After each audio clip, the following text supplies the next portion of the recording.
તમે તમારા ફોનને ક્યાંય પણ રિપેરિંગમાં આપો એ પહેલાં આ વિડીયોને ખાસ ચેક કરી લેજો. કેમ કે ઘણા બધા મોબાઈલ રિપેરિંગવાળા તમારા મોબાઈલને રિપેર તો કરી દે છે, પરંતુ પછી તમારા ફોનની અંદર રહેલા ફોટોસ અને વિડીયોઝને એક્સેસ કરી લે છે. પછી તે તમારા પર્સનલ ફોટોસ અને વિડીયોઝનો ઇલીગલ રીતે યુઝ પણ કરી શકે છે.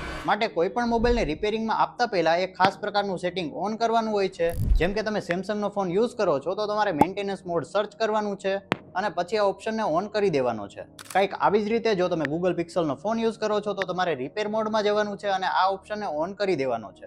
આના સિવાય જો તમે Xiaomi કે Redmi નો ફોન યુઝ કરો છો તો તમારે સેકન્ડ સ્પેસ સર્ચ કરવાનું છે અને તેને ઓન કરી દેવાનું છે. અને જો તમે iPhone કે પછી Apple નો ફોન યુઝ કરો છો તો તમારે લોસ્ટ મોડ સર્ચ કરવાનું છે અને આ ઓપ્શનને ઇનેબલ કરી દેવાનું છે. હવે બાકીના એન્ડ્રોઈડ ફોન માટે તમારે નોટિફિકેશન બારને સ્વાઇપ ડાઉન કરવાની છે અને અહીંયા તમને ગેસ્ટ મોડ જોવા મળશે, તેને ઓન કરી શકો છો. તો કંઈક આવી રીતે તમે તમારી સેફટીનું ધ્યાન રાખી શકો છો.